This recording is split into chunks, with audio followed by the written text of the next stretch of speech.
¿Alguna pregunta, muchacho, de los temas que se han desarrollado?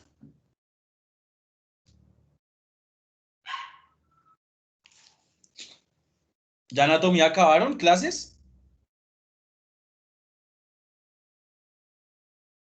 Aún no hemos acabado, profe.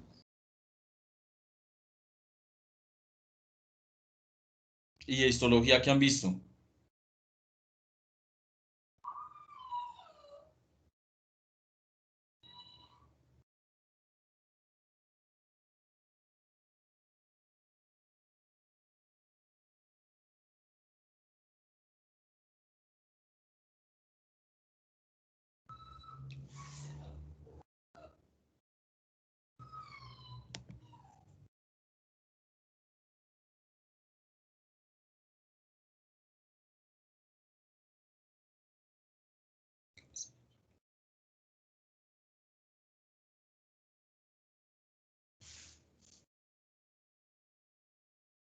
¿Preguntas, muchachos? ¿No tienen preguntas?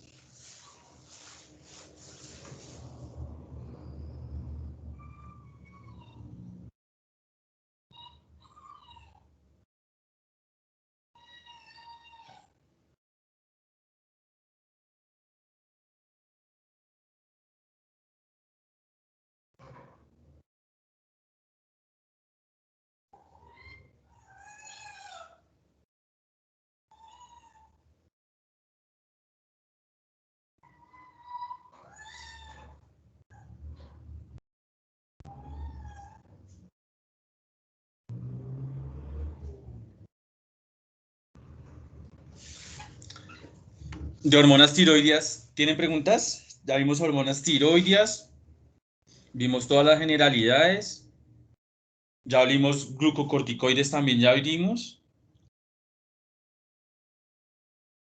Falta que hormonas sexuales, insulina. Empecemos con la insulina. Pero esta no está acá, esperen un segundo.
Ahí ven la pantalla, muchachos. Sí, profe. Listo.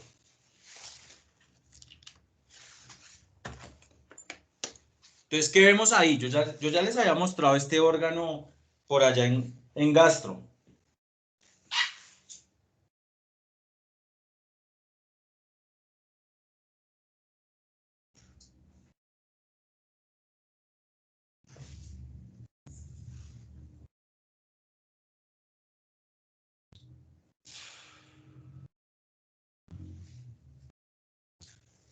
¿O nunca lo hemos visto?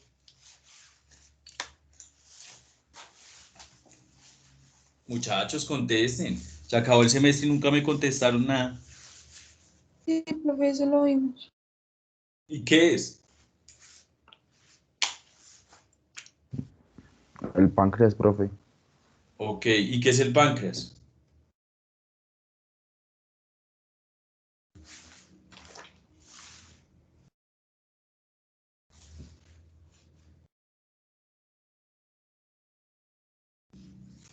Es un órgano endocrino y exocrino, profe. Ok, es una glándula. Una glándula tanto endocrina y exocrina. ¿Y qué significa eso? Profe, pues endocrino es pues que genera secreciones, si no estoy mal, a nivel de la sangre. Y exocrino es que genera las secreciones a nivel de pues de los diferentes tejidos, pero fuera de la sangre. Es que no sé cómo explicarlo bien. Como a los diferentes órganos, si no estoy mal. ¿Quién más quiere aportar a lo que está diciendo ¿Es Santiago?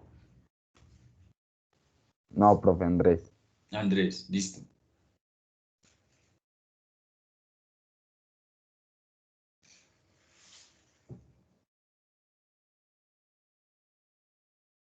¿Quién más complementa?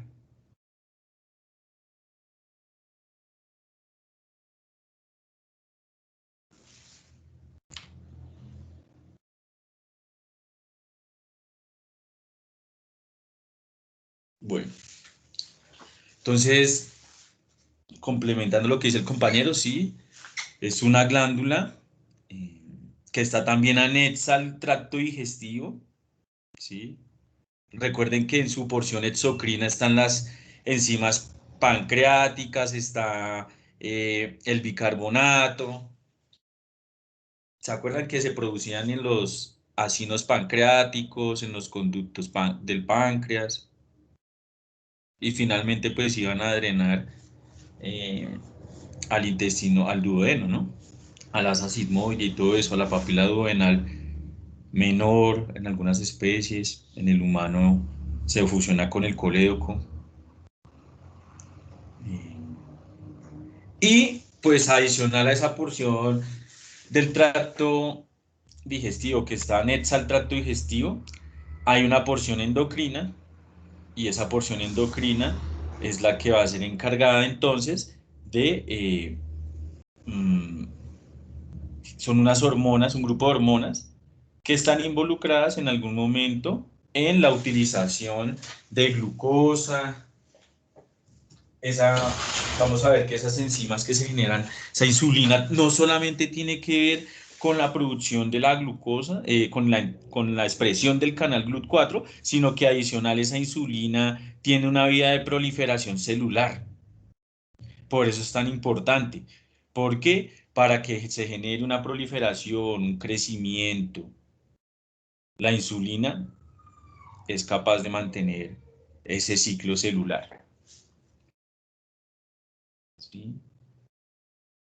Y entonces decíamos cuando hablábamos del tracto digestivo que había entonces una porción acinar, que era la que iba a producir las enzimas, la secreción primaria del páncreas, secreción primaria, pancreática, ¿sí?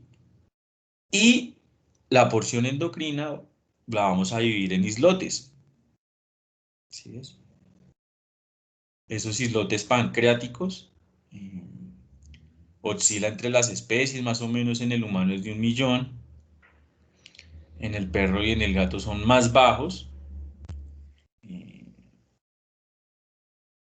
por lo tanto están predispuestos a generar enfermedades también del páncreas, de esos islotes pancreáticos, como por ejemplo las diabetes.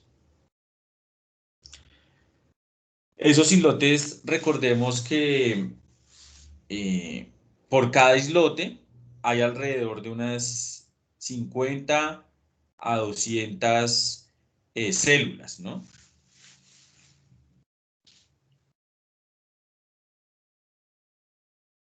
Y vamos a ver, cómo muestra la gráfica, diferentes tipos de células conformando un islote.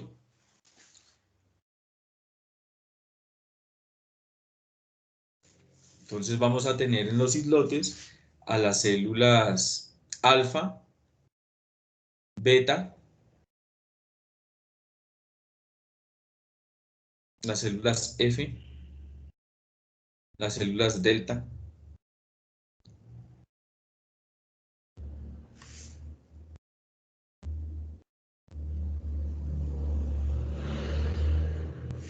listo. Entonces las células alfa, productoras de glucagón.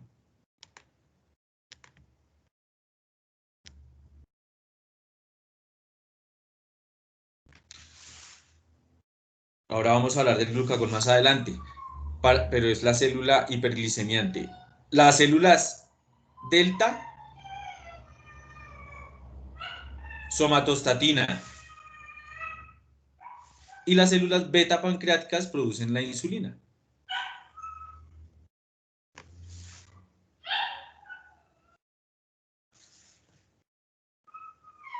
Últimamente se descubrieron unas células que se llaman F y producen un polipéptido pancreático.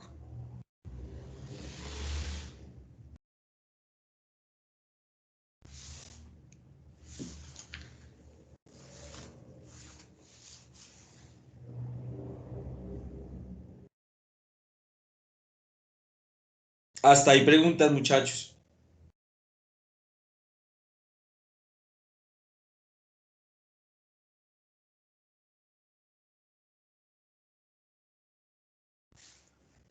¿Ya vieron histológicamente los islotes pancreáticos?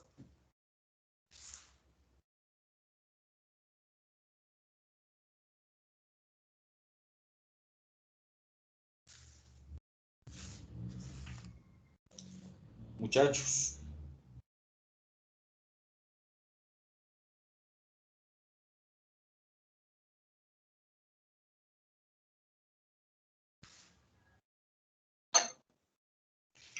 Sí, profe.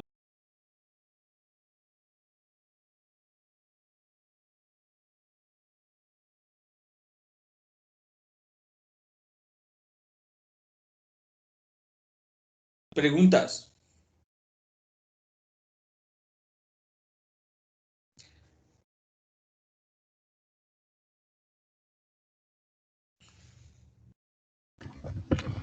Profe, yo tengo una duda. ¿Las células Dime. beta se pueden ver afectadas? O sea, ¿se pueden dañar o algo? ¿Cuáles células? Las beta. Las células beta, claro.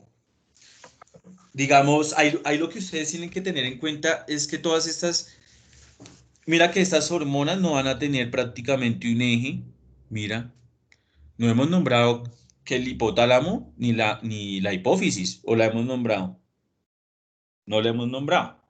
Porque es lo que ustedes tienen que empezar a analizar también. ¿Sí?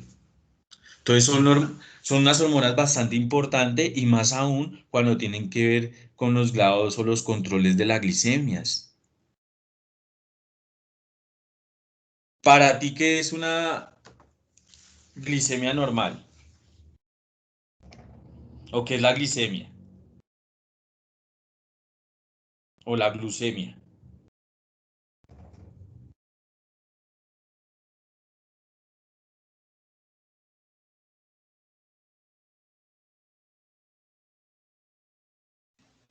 Es como la medida que se hace de glucosa.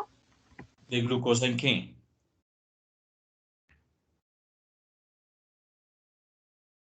Profe, ¿no son como los valores normales de glucosa en sangre? En sangre, de glucosa en sangre.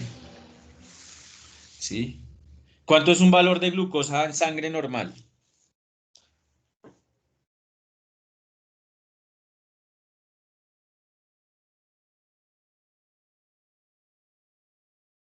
140. No, de 120 miligramos por decilitro. ¿Sí? De 60 a 120 miligramos por decilitro son los niveles normales de la glucosa. Si disminuye por debajo de 60, pues va a generar hipoglicemias. Y si aumenta, pues hiperglicemias. Ahora, hay que mirar cómo se diagnostica la hiperglicemia en el gato y en el perro. ¿Sí es? Porque pues son los animales que ustedes más van a ver este tipo de patologías y van a recurrir a eso. Entonces, cuando está por encima de 120 miligramos por decilitro, hiperglicemia. Ahora, ¿cómo le diagnostican que esa hiperglicemia es diabetes? Porque si vamos a asociar el páncreas, pues toca asociarlo también a las patologías, como por ejemplo a la diabetes mellitus, que va a tener problemas con la tipo 1, digamos, en la clasificación del humano, va a haber una no formación, porque eso es, digamos, se presenta también en jóvenes, en el perro también se presenta, y es, digamos, una disminución de esos islotes, y en especial de esas células beta pancreáticas que son las productoras de insulina.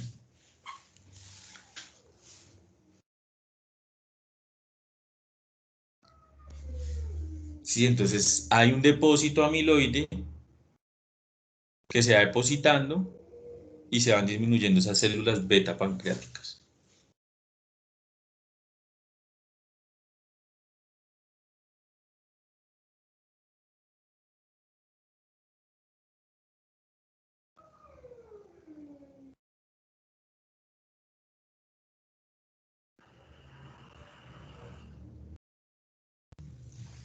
¿Qué podemos también analizar en esa foto, en esa gráfica? Que la cantidad de células beta son mayores, más o menos un 85, un 80 más o menos, 85, 80, son células beta pancreáticas las que están formando los islotes. Y como ya les mencioné, cada islote contiene alrededor de 50 a 200 células alrededor.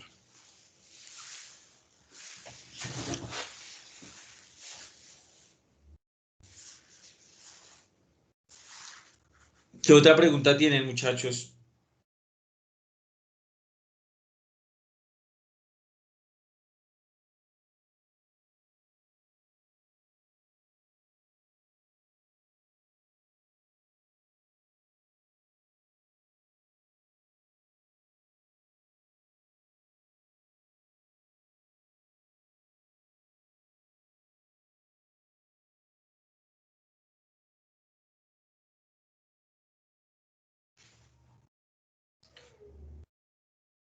Profe, en el caso que si el paciente presenta un tumor en el páncreas.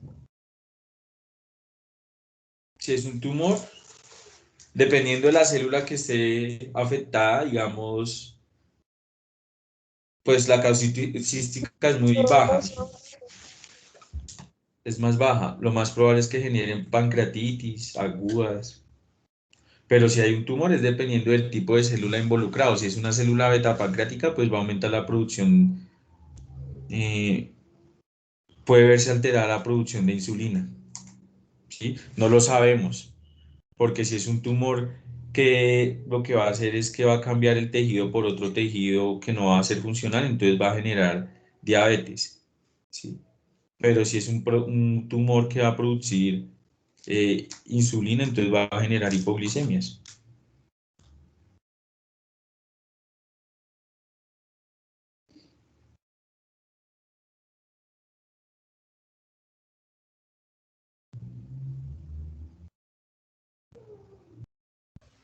Profe, yo tengo otra pregunta. Dale. Pues no sé si está bien. Digamos que, pues no sé, digamos a una persona o un animal que no tenga diabetes y se le bajó el azúcar y nosotros pues por error suministramos glucagón, ¿qué pasaría? Si se le, ¿cómo? Le suministramos glucagón, Ajá. ¿qué Porque el pasaría? paciente presentaba que, Tiene bajas de azúcar. listo, tiene hipoglicemia y le administras el glucagón, Sí, no, pues, pero no sufre de nada de diabetes ni nada, sino pues se le bajó el azúcar y le suministro eso. ¿Qué pasaría? pues aumentaría ese, pues digamos, si le administras el glucagón exógeno, pues lo que harías es que si está hipoglicémico, aumentas la glicemia. Pero Pero no pasaría nada, digamos, que no presente pues diabetes, o sea, pues como el páncreas produce el glucagón, si no estoy mal, me corrige. O sí, sea, pero no pasaría entonces, nada. sí, digamos, no sé si a tu pregunta es, ¿qué pasa si el paciente tiene diabetes? ¿Qué pasaría con el glucagón? No, o sea, mi pregunta es que, digamos, no tiene diabetes, ¿sí? No tiene diabetes. O sea, el páncreas está funcionando bien, Sí, pero se le bajó el azúcar por algún motivo y yo le suministré glucagón, ¿ahí pasaría algo? vas a generar un feedback negativo sobre el mismo glucagón endógeno, pero digamos que no va a generar diabetes ni nada. El problema es que, digamos, tú en la clínica no vas a ir a producir el glucagón o no le vas a administrar el glucagón al paciente. Si tú tienes un paciente con una hipoglicemia, entonces lo manejas es con una serie de fluidos intravenoso. Por ejemplo, tú puedes utilizar Destroza al 5%. ¿Sí ves? Pero que me llegue el paciente hipoglicémico y mi primera opción sea colocarle glucagón, no. No se hace en la clínica, si es tu pregunta. Y si, digamos, lo hiciéramos experimentalmente, va a generar entonces un feedback negativo eh, sobre la misma, sobre la misma, ¿qué? Sobre la misma célula y sobre la liberación del glucagón.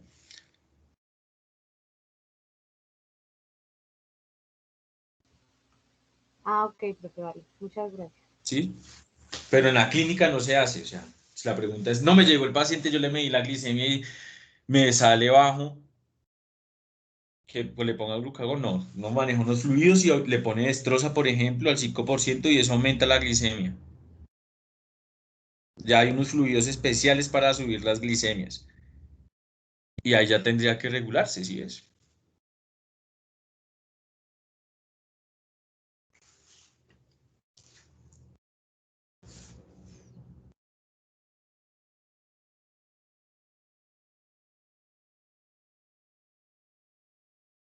¿Qué otra pregunta tienen, muchachos?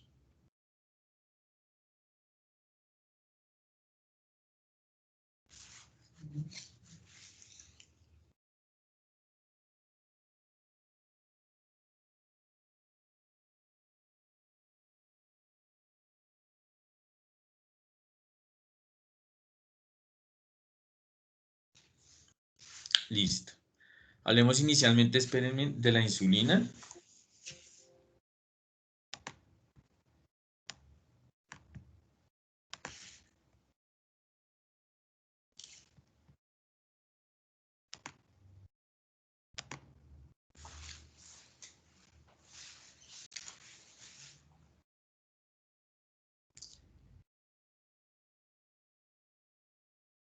Bueno, muchachos, acá estamos en una célula beta pancreática, ¿sí? Y vemos cómo varias porciones pueden generar la liberación de la insulina.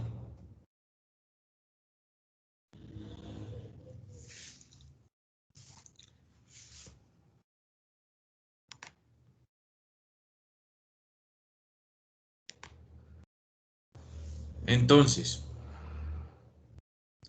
célula beta pancreática va a tener un transportador GLUT2, ¿sí? Eh, o sea que los receptores inicialmente o los sensores de la glicemia, las células beta pancreáticas son muy sensibles a esas glicemias, a esa glucosa. ¿Por qué? Porque tienen unos canales GLUT2 que son unos canales que no necesitan precisamente la insulina para la expresión, ¿sí? Y pues se hace la glucólisis, se hace el ciclo de Krebs en la mitocondria, se genera ATP.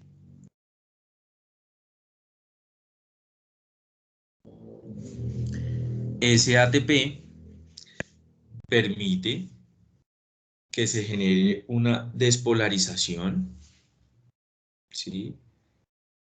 Y va a permitir entonces, esa despolarización se debe a la salida de potasio desde la célula beta pancreática hacia el espacio intersticial. Esa despolarización va a permitir la apertura de los canales de calcio, el retículo endoplasmático también libera calcio y el calcio va a permitir que se fusione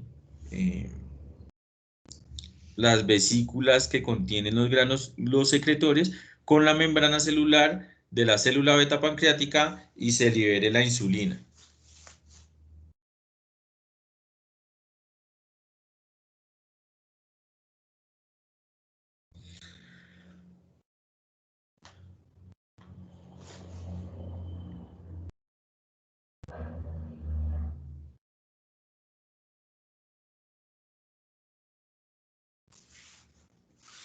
Por lo general, esa es la respuesta mediada cuando hay hiperglicemias. ¿Cómo actúa la célula beta pancreática liberando la insulina?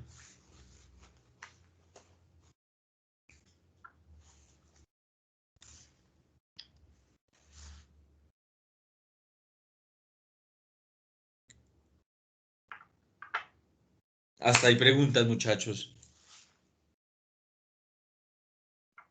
Profe, en el caso de que no se funciona y no se libera la insulina, ¿eso se acumula?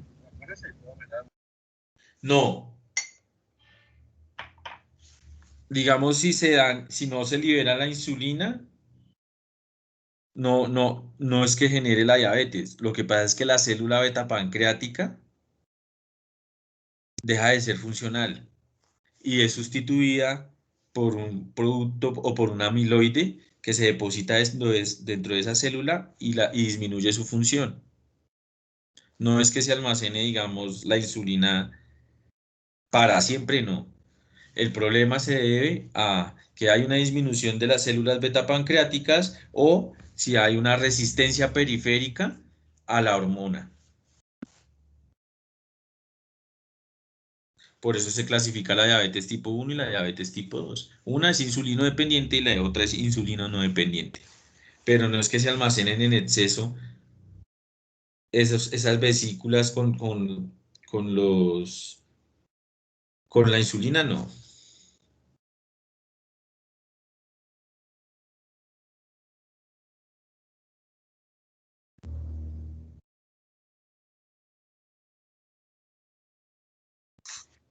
Profe, yo tengo una pregunta. Cuéntame, Kevin. ¿Por qué, digamos, en el caso de que haya una diabetes, digamos, en un perro, puede causar ceguera? Porque un azúcar muy importante que contiene el cristalino es el manitol. Y cuando hay un déficit en la producción, o sea, no se puede utilizar glucosa, pues se utiliza ese manitol como fuente de energía por las células. ¿Sí ves? Porque acuérdate que acá esa porción del piruvato, cuando hace glucólisis, puede coger ese piruvato tres caminos. Uno se vuelve lactato o dos se vuelve manitol.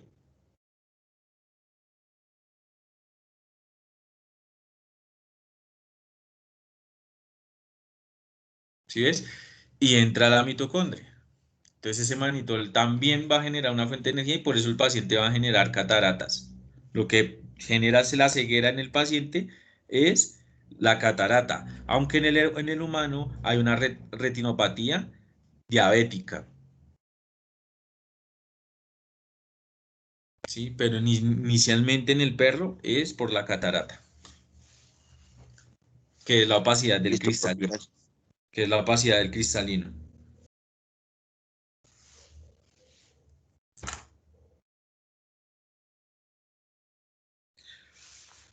Otras sustancias, eh, de algún modo, tienen capacidad de estimular la liberación también de insulina, como por ejemplo la acetilcolina,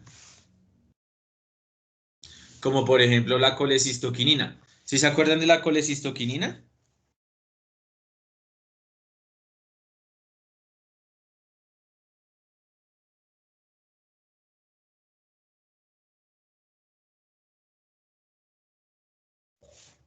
Bueno, entonces esa acetilcolina y esa colecistoquinina, mediante la activación de la fosfolipasa C, ¿sí?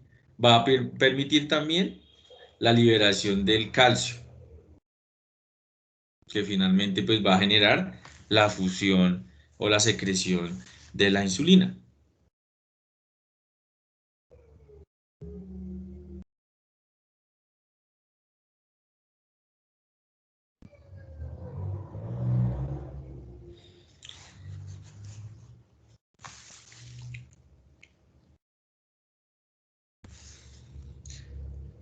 ¿Y qué es la insulina?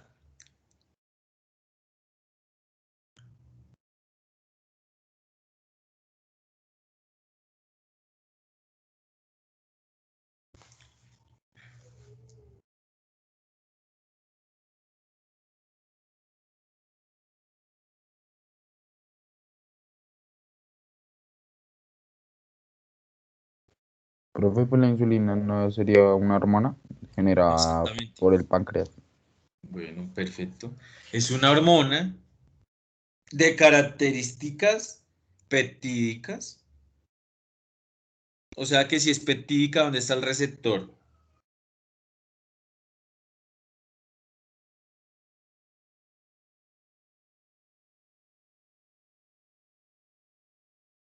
En la membrana. En la membrana. Ajá.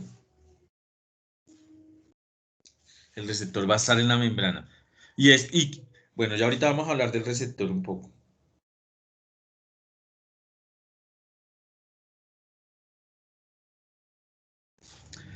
La insulina es, aún siendo de características eh, proteicas, como decimos, no, y peptídicas, el receptor está sobre la membrana. Pero sin embargo es una hormona pues de unas cadenas cortas, más o menos contiene 51 aminoácidos cada insulina, entonces digamos es muy pequeña. Y pues esa insulina pues se va a liberar entonces cuando aumentan los niveles de glucosa en sangre, o sea, cuando aumenta la glicemia por encima de 150, más o menos 120. Cuando empieza a subir la insulina, pues ahí inmediatamente, la glucosa, perdón, aumenta, inmediatamente se va a liberar entonces la insulina. ¿Sí? Profe, Dime, ¿y qué tipos de insulina existen? la insulina humana, que ha sido sintética y que hay una de corta o de larga acción, y en pequeños animales se utilizan, bueno, las humanas o la insulina porcina, que es la más homóloga a la del perro y a la del gato.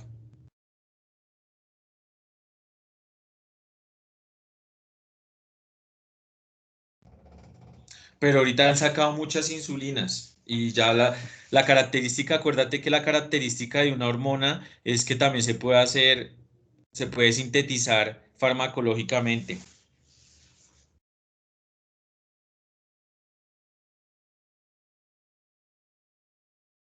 Hay varias respuestas por parte de esa insulina, ¿sí? Por lo general, si tus niveles, mira que si hablamos de los niveles de glicemia nunca va a llegar a cero, ¿verdad?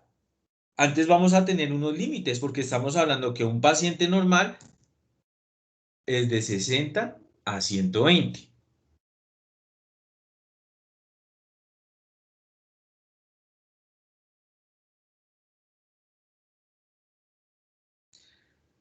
Entonces, la insulina siempre se va a estar liberando de algún modo, porque la glicemia va a se mantener de 60 a 120. Siempre va a haber glucosa. Si la glucosa baja está por debajo de 50 miligramos por decilitro, ya no se va a liberar insulina.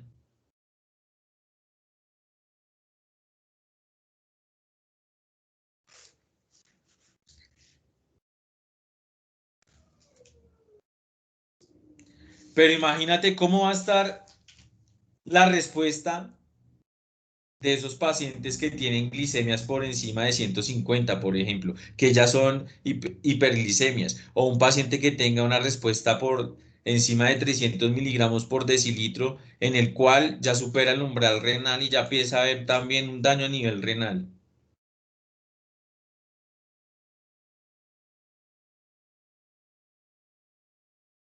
Entonces la insulina va a dar respuestas. ¿Qué tipo de respuestas? Respuestas, una respuesta rápida o aguda, ¿sí? Y más o menos el 2%, menciona la literatura, del contenido pancreático se va a secretar. Y hay una respuesta, una segunda respuesta, que es una respuesta lenta, que es una respuesta persistente, ¿sí? Y se va a dar mientras que la glicemia se mantenga elevada. Por ejemplo, si yo consumí bebidas con azúcar y me comí un pastel y un pan,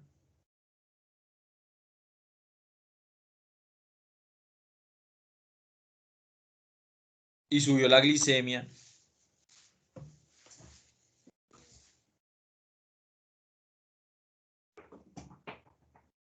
y que si esa glicemia tuya no se controla por parte de la insulina, vas a generar la diabetes y te vas a enfermar. Y te vas a enfermar, ¿por qué? Porque la insulina no solamente tiene que ver con los niveles de la glicemia, sino también con el crecimiento y la proliferación celular.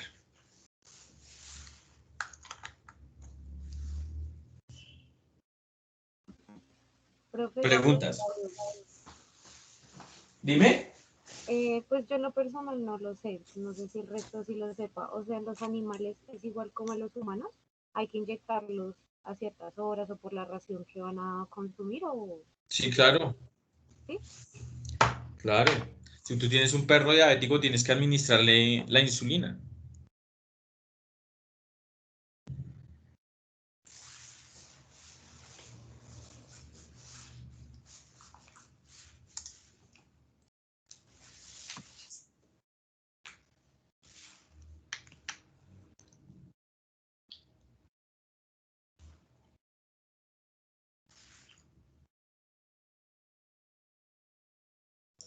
¿Qué otra pregunta tienen, muchachos?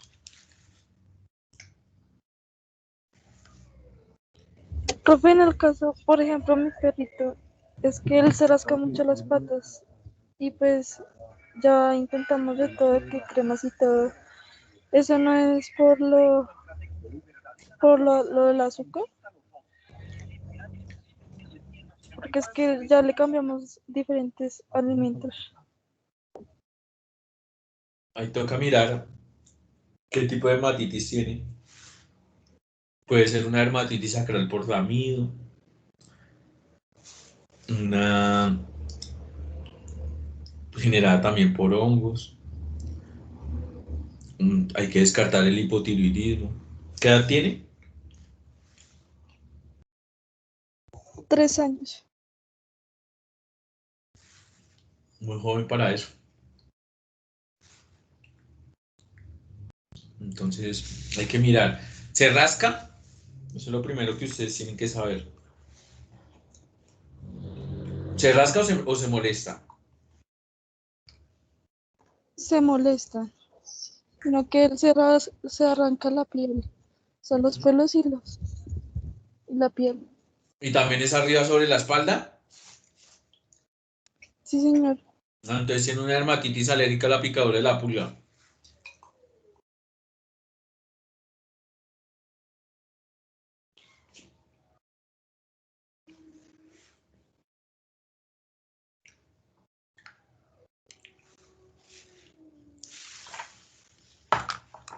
¿Qué otra pregunta, muchachos?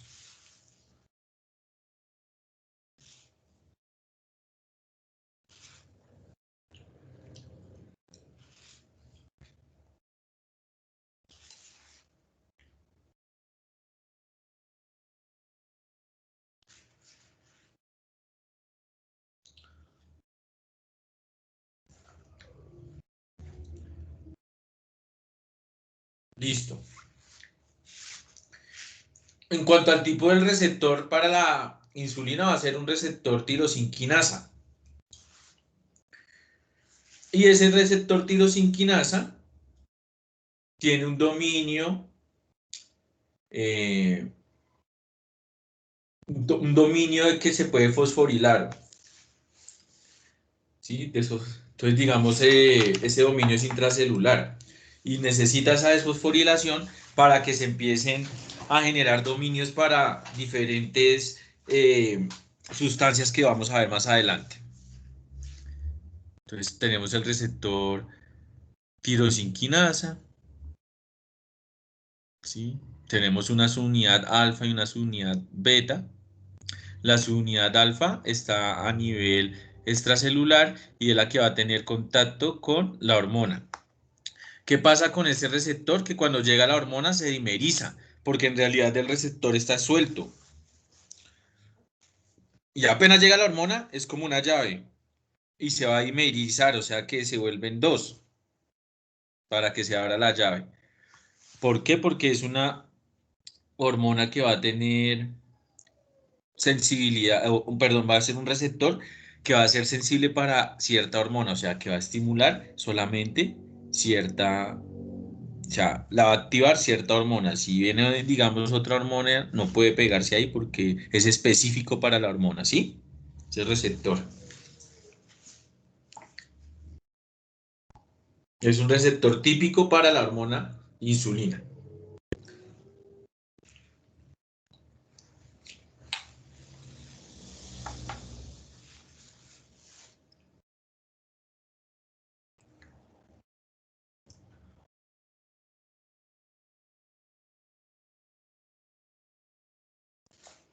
Diferente, por ejemplo, al glucagón.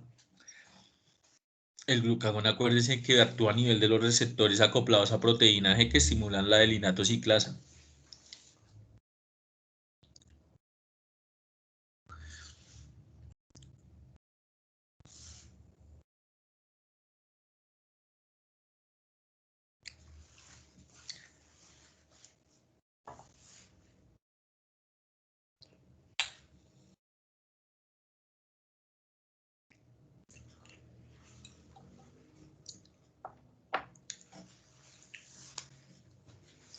Preguntas.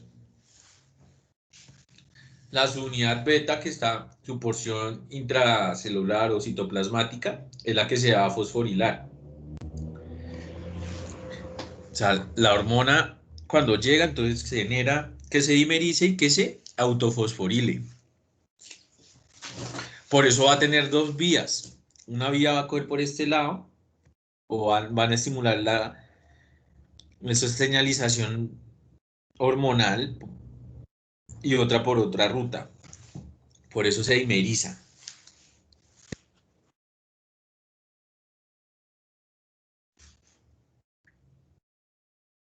Y se va a fosforilar.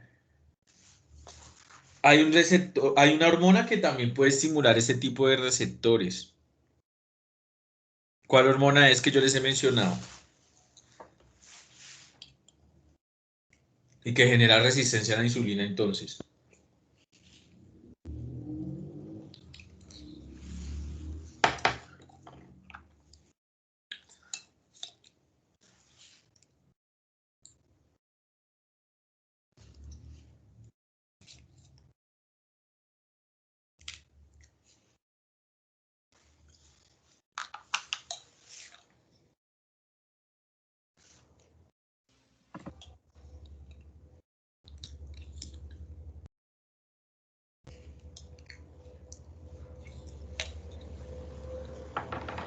El cortisol, profe.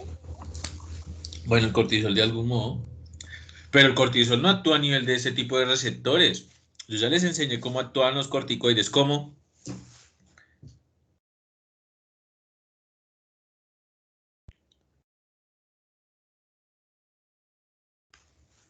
A través de...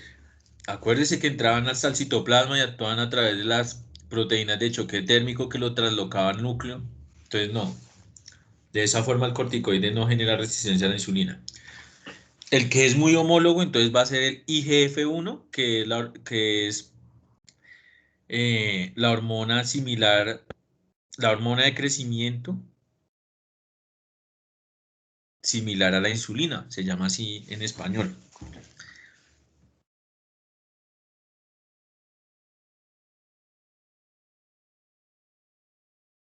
O factor de crecimiento insulinotrópico,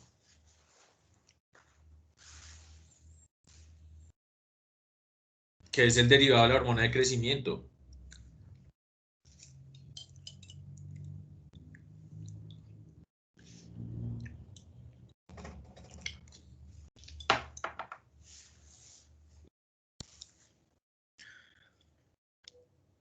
Entonces las personas que sufren de gigantismo y todo eso pueden generar resistencia a la insulina. En el gato se da un gigantismo después de los 10 años. Se llama acromegalia.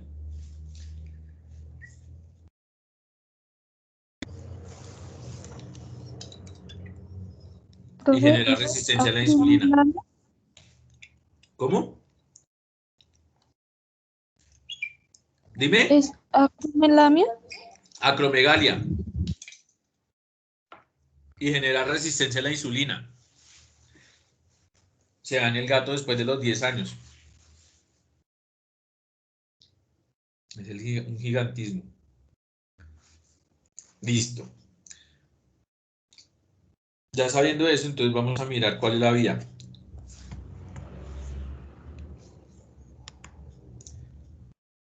Este receptor lo vemos.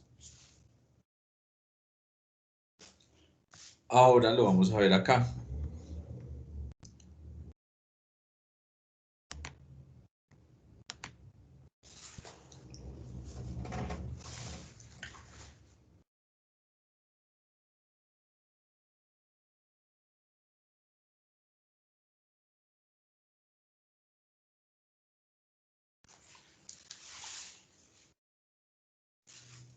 Entonces, a grandes modos, y para no confundirlos mucho porque esto es complejo, entonces, mira el receptor de insulina, llegó la insulina, se dimerizó y se autofosforiló.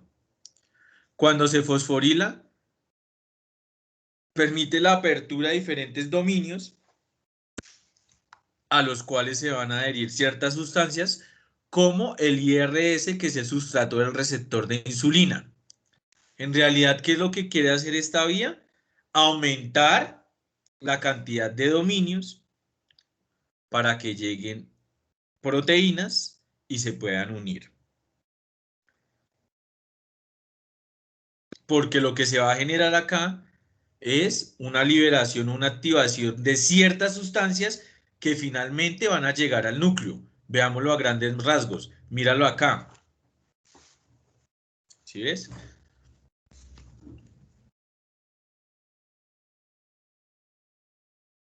Entonces, ese sustrato del receptor de insulina va a permitir la apertura de dominio CH2 y proteínas con ese dominio CH2, ¿sí? Como la GRB2, se van a empezar a unir a ese IRS. Entonces se activa la GRB2, esa GRB2 va a activar el SOS y el SOS va a activar el RAS, que en su forma inactiva está unido a GDP.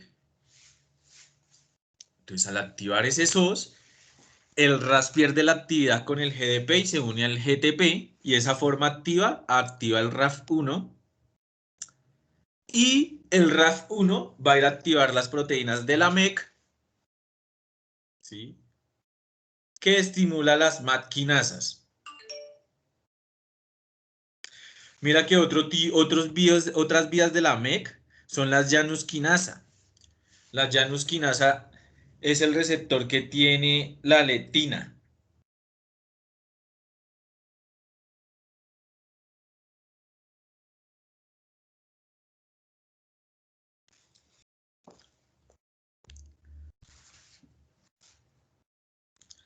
Esas MAT quinasas modulan la transcripción genética, ¿sí? Mediante la fosforilación de, el factor de transcripción. Y se activan unas proteínas como la P90, que son proteínas importantes para la proliferación celular.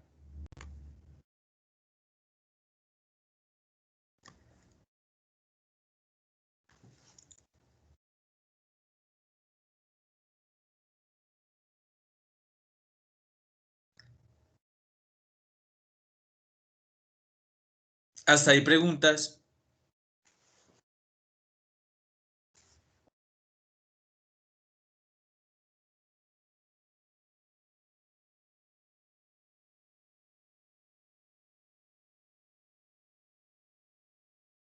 Esta es la vía de la proliferación celular y el crecimiento celular. Ahora, la vía que se utiliza para la activación de los canales GLUT4, que son los dependientes de insulina, se da mediante entonces la activación o unión de la proteína PI3K. Esa proteína PI3K tiene la capacidad de ir a actuar sobre los fosfolípidos de la membrana celular y va a liberar una sustancia que se llama el PDK1. Y el PDK1 activa la AKT y esa AKT está relacionada con la glucógeno sintasa quinasa, que es una enzima que va a degradar el glucógeno,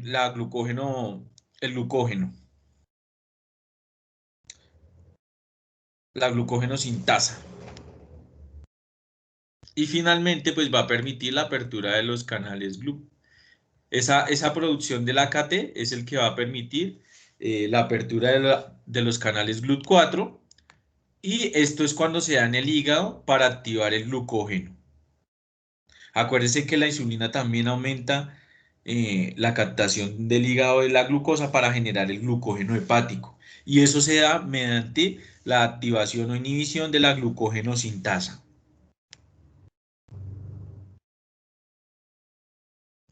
Obviamente que otra molécula muy importante derivada de la PDK1 va a ser el emetor quinasa. Ese emetor también tiene capacidades de actuar sobre las proteínas P70 y actuarse entonces sobre la transducción o sobre la transcripción.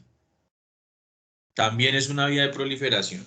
Entonces vemos cómo lo que en realidad quiere la insulina es generar una amplificación de la señal para finalmente estimular la transcripción y la expresión de los canales GLUT4. Mira, si no se activa el GLUT4, mira, imagínate. Imagínate toda esta vía que no se está activando, sencillamente porque no está entrando o porque no actúa la insulina.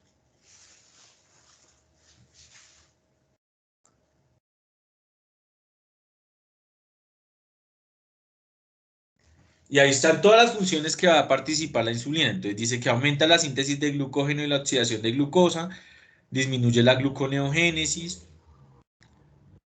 aumenta las enzimas que participan en la síntesis de lípidos, aumenta la síntesis de triglicéridos, disminuye la lipólisis y oxidación de lípidos, aumenta la síntesis de proteínas, disminuye la proteólisis y aumenta la expresión de genes y crecimiento.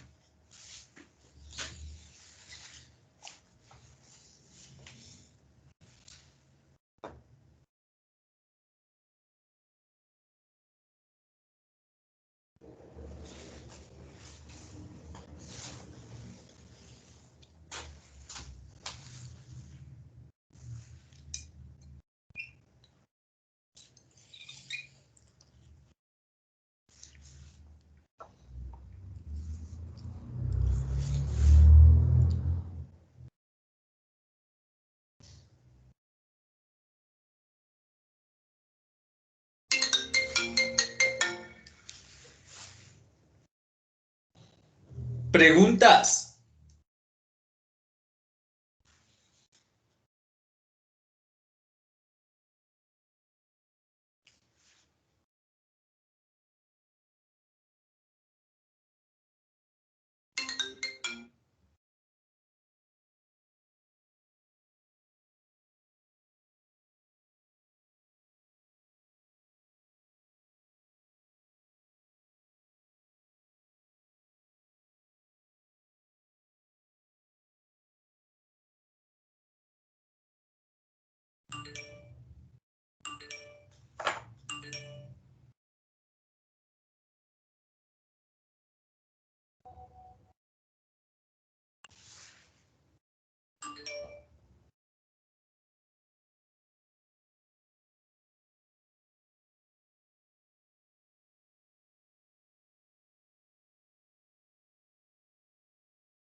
Preguntas, muchachos.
Preguntas, muchachos.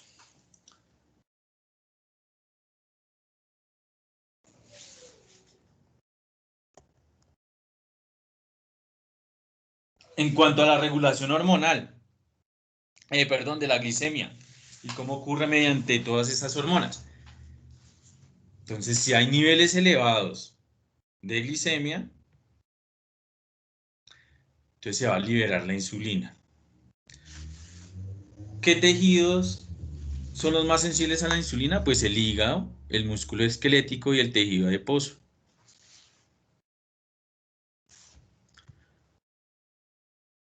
¿Quién estimula la insulina? La glucosa, los aminoácidos, hormonas del tracto gastrointestinal, la acción parasimpática generada por el nervio vago también estimula la liberación de insulina.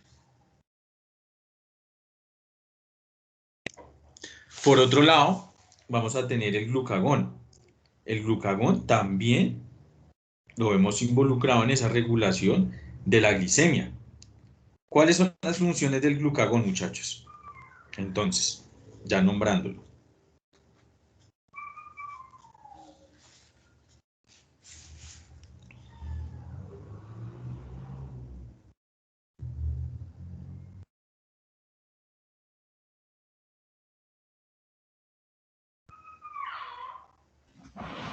Profe, pues es que básicamente lo que hace es aumentar los niveles de glucosa en sangre.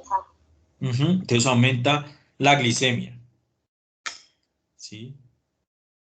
¿Y cómo lo hace? Pues aumentando la glucogenólisis. ¿Qué es la glucogenólisis?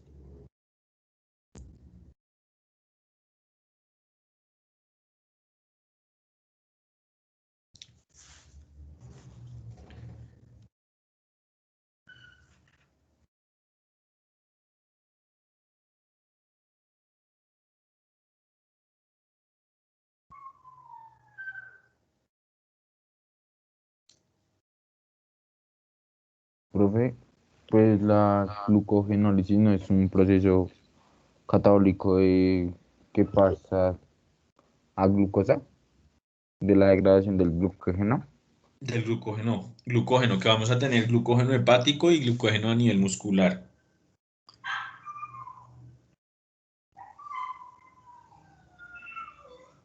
¿Qué más haría el glucagón entonces para aumentar la glicemia?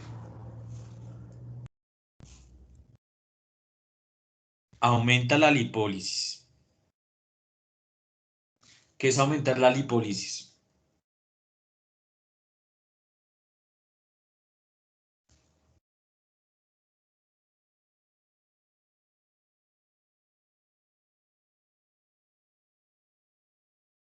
El catabolismo de lípidos, profe.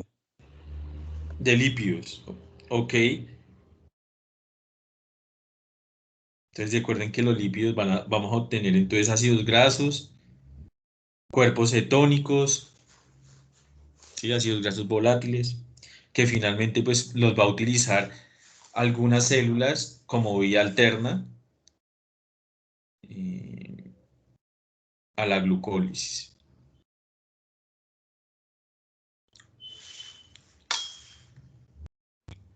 Entonces el glucagón, importante cuando los pacientes tienen hipoglicemia, ¿no?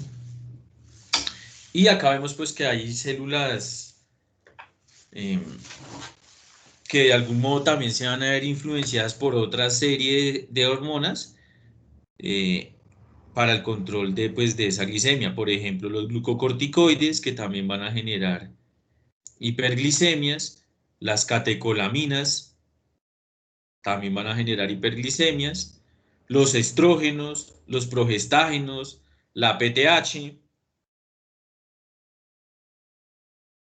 y el glucagón, obviamente.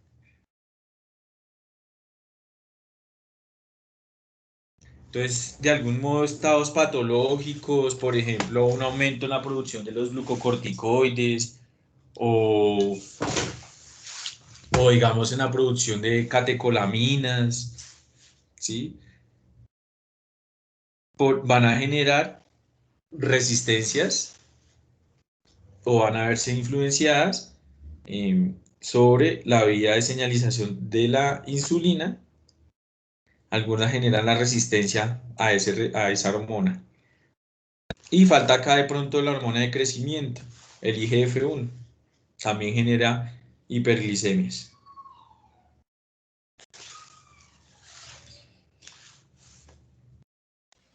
Profe, Dime. y después de suministrar el glucagón, ¿cuál es el tiempo como estándar o varía por especie? Para saber, pues, digamos, si en ese tiempo no subió la glucosa, bueno, no subió el azúcar, baila. O sea, ¿cómo sería el tiempo ahí? Lo que pasa es que ahí el paciente te va a llegar choqueado, porque el perro es más sensible a la hipoglicemia que a la hiperglicemia. ¿Sí ves? Entonces el paciente te va a llegar choqueado. Si a ti te llega choqueado el paciente, es porque ya lleva un proceso con bastante tiempo. O sea, lo más probable es que una hipoglicemia aguda no se genere de un momento a otro, sino eso lleva tiempo. ¿Ves?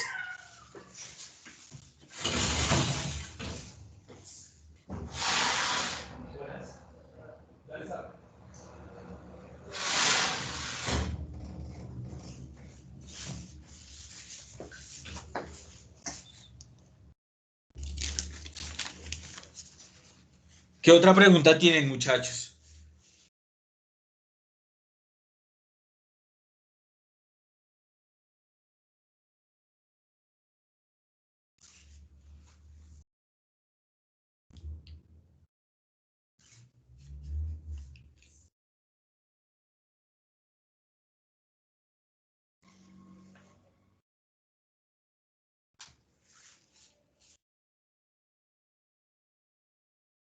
Listo, muchachos.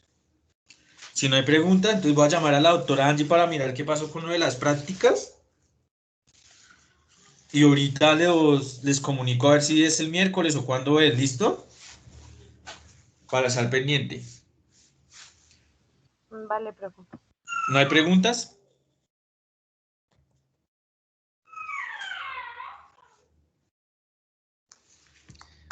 Listo.